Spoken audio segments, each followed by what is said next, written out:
Fala galera do Projeto Evolução, beleza? Eu sou o professor Fábio de Oliveira, técnico em edificações formado pela Universidade de Salvador e graduando do curso de História pela Universidade Federal da Bahia. Como vocês já sabem, aqui no Projeto Evolução discutiremos a história do Brasil. Simbora lá!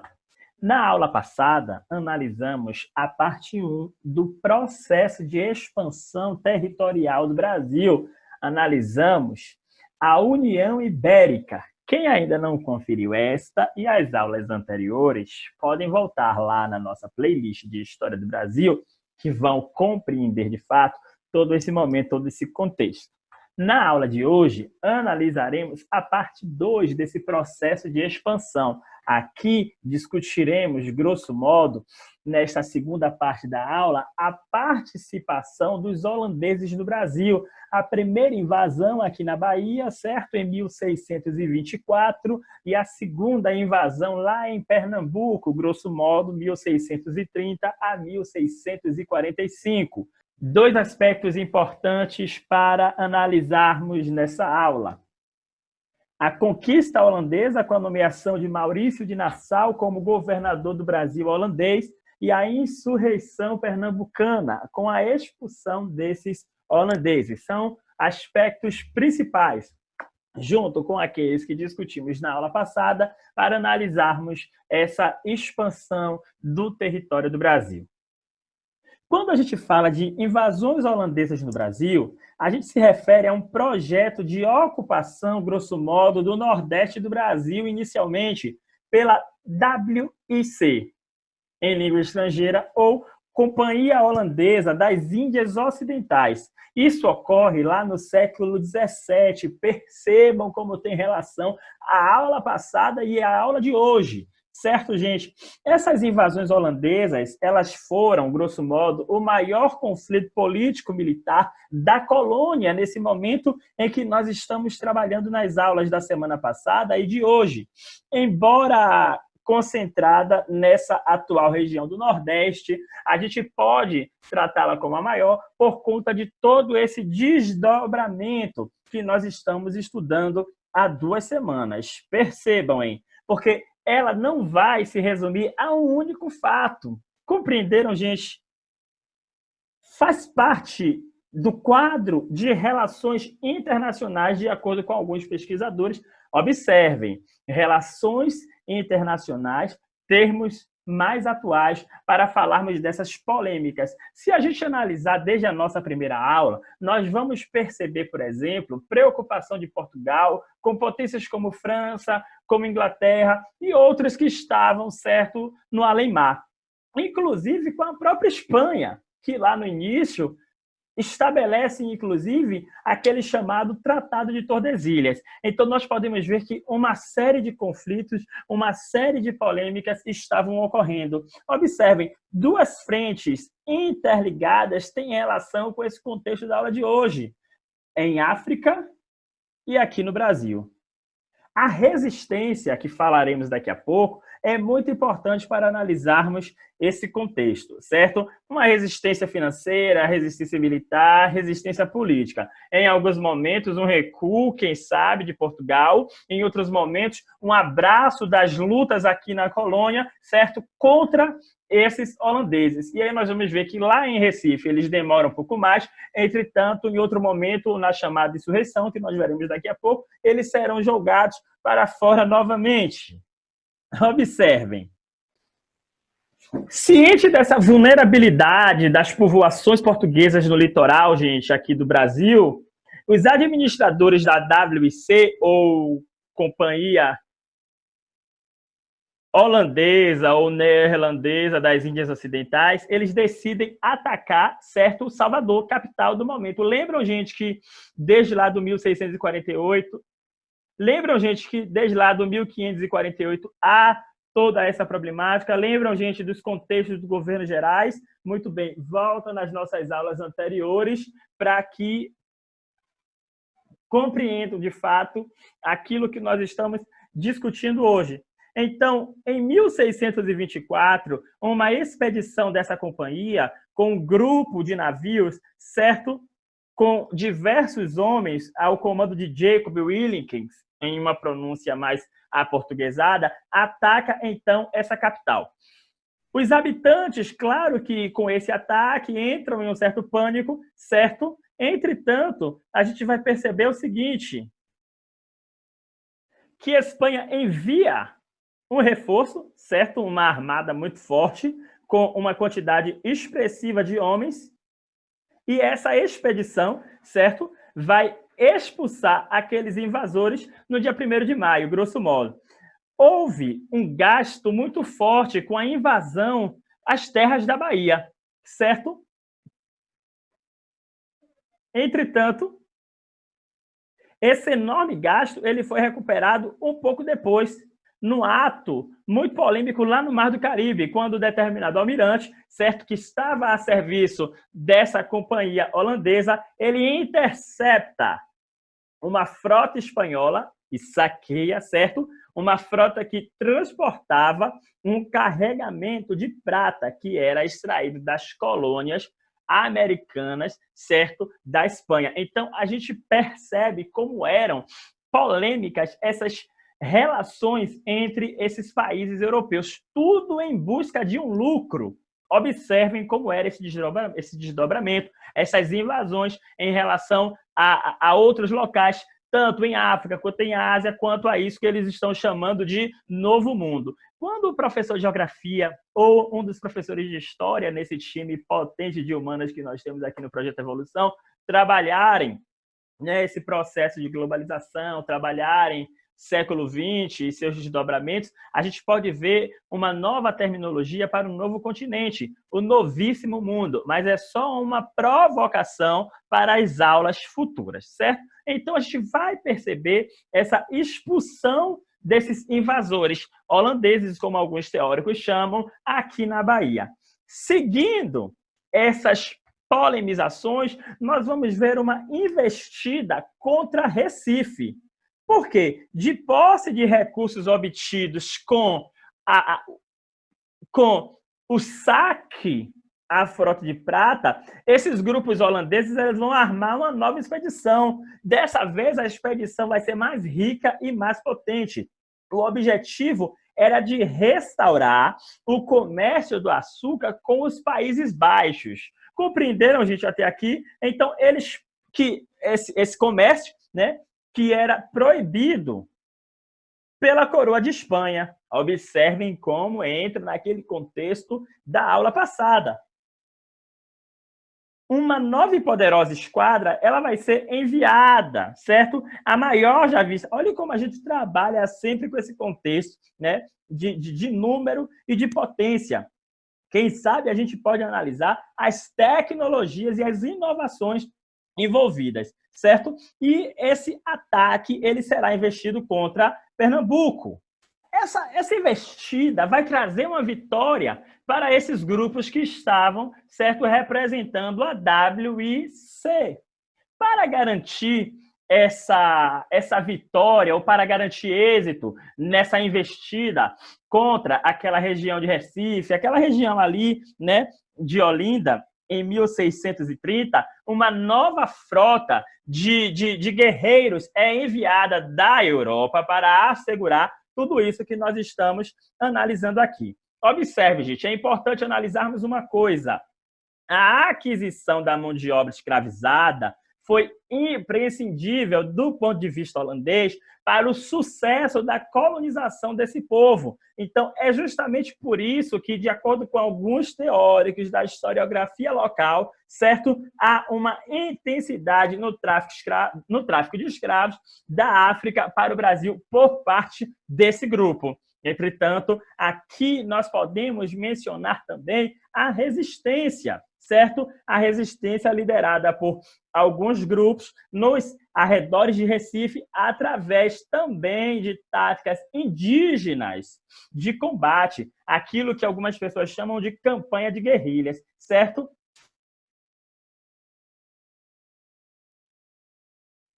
As chamadas companhias de emboscadas, né, ou campanhas de guerrilhas, né,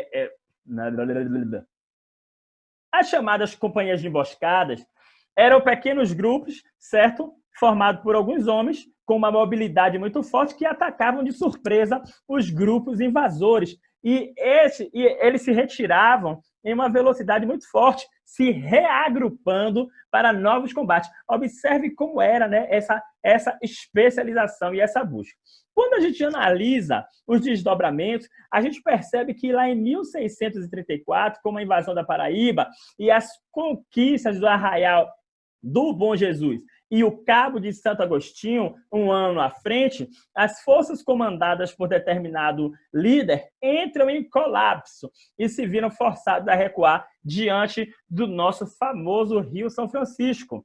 Observem como há uma série de desdobramentos. E dentro dessa resistência, há muito contexto que nós podemos analisar. E, inclusive, os alunos e as alunas do Projeto Evolução podem escrever para a gente aqui nos comentários, certo? Mesmo que não a abordemos aqui nessa aula.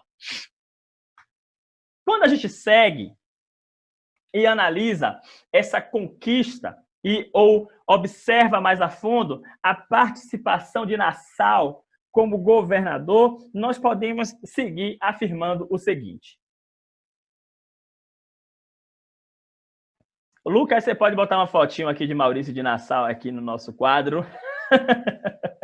Bom, gente, Lucas Davi é o nosso editor, ele não gosta muito quando a gente fala do nome dele, mas a minha gratidão a todo o apoio que esse em breve enfermeiro, né, graduando em enfermagem, nos dá aqui no Projeto Evolução. Então, observe, quando a gente analisa mais a fundo, né, a gente percebe que, após consolidar o projeto de conquista e ocupação desse território aqui do nosso Brasil, esses grupos holandeses eles passam a tomar diversas medidas. Há pessoas, inclusive, em certa região, que agradecem a participação desses holandeses lá na região de Pernambuco por conta de uma série de fatores, certo? Isso aí é só mais uma história popular, uma história fofoca que a gente traz aqui como uma curiosidade. Então, eles vão trazer, certo, diversas medidas para tornar visível ou mais perto os seus objetivos econômicos. Nós não podemos perder de vista aqui que muitas dessas potências buscavam o lucro e, claro, demonstrar o seu poder, né, invadindo e colonizando territórios.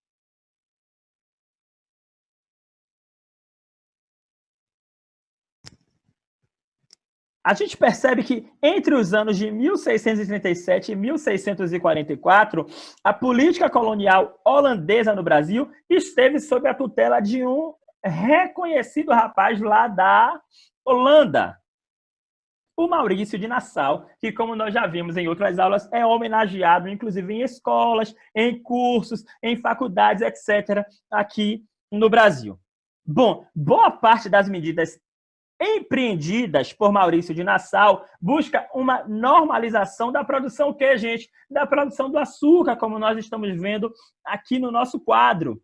Além disso, ele convida diversos representantes. Olha só como as alianças políticas, elas são sempre importantes quando a gente analisa, né, a história do Brasil. Aqui eu abro um parêntese muito forte. A gente precisa, quando estudamos história do Brasil, analisar a relação do Brasil com o mundo. E quando estamos estudando história, precisamos analisar a política, a economia e a sociedade dentro daqueles contextos. Então, a gente percebe como ele faz essa aliança com a elite local para participar de órgãos administrativos. E ele reaquece aquele fornecimento de escravos africanos para a região. Quando nós analisamos a área militar, Maurício de Nassau ele organiza uma investida que garante controle de determinada província, certo? Maurício de Nassau busca superar rotineiras crises de abastecimento e lá na frente a gente percebe que, preocupado em ter o governo legitimado pelos colonos, ele resolve capitanear um expressivo projeto de reforma urbanística. Olha só, né, como isso é importante para esse momento que nós estamos analisando. E aí, alguns teóricos afirmam que a transformação do espaço foi acompanhada por diversas outras medidas que demonstravam uma diferença absurda em relação à administração lusitana. Compreenderam, gente, até aqui, como as pessoas percebem, e é por isso que há quem elogie, né, essa iniciativa, essa invasão holandesa? Muito bem.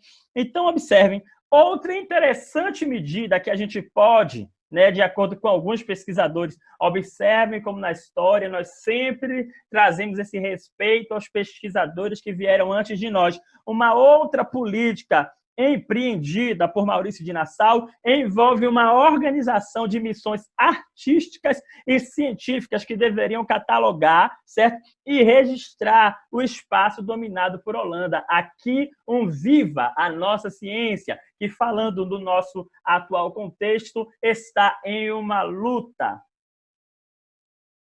em uma forte luta contra esse coronavírus que tem mexido com o cenário internacional. Bom, seguindo, nós podemos analisar a insurreição pernambucana com essa expulsão dos holandeses. Observem, gente, uma ação de confronto com os holandeses por parte dos portugueses, certo?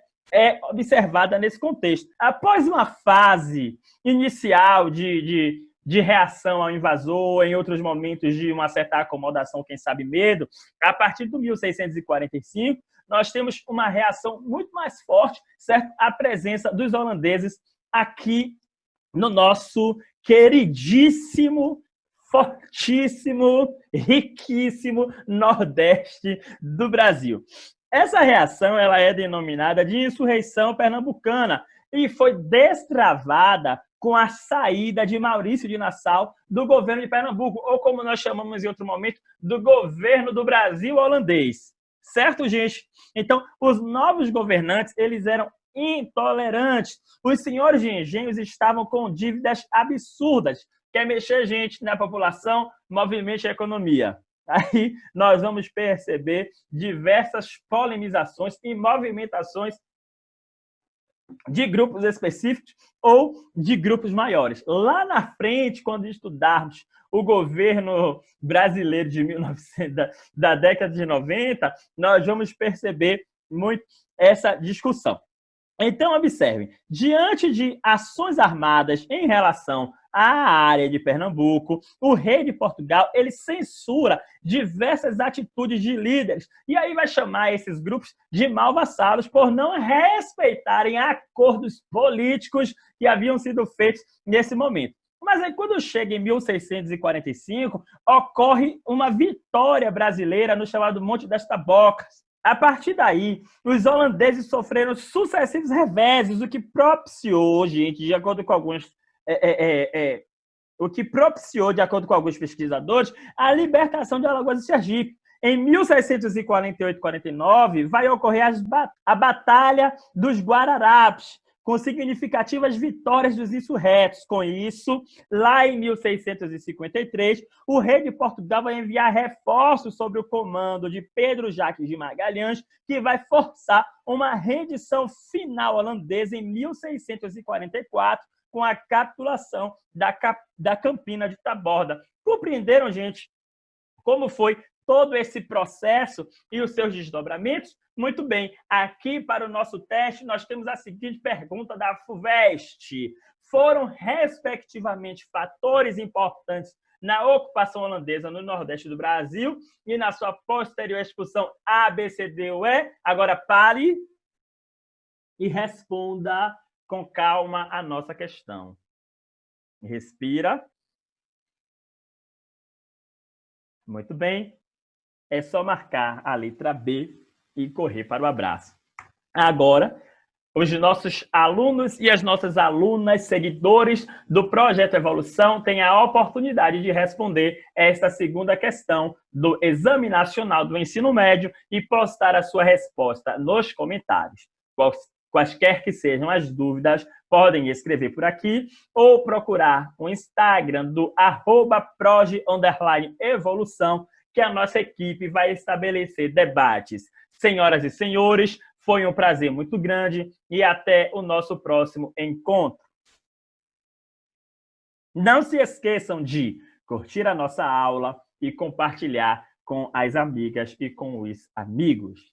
Grande Lucas, gratidão.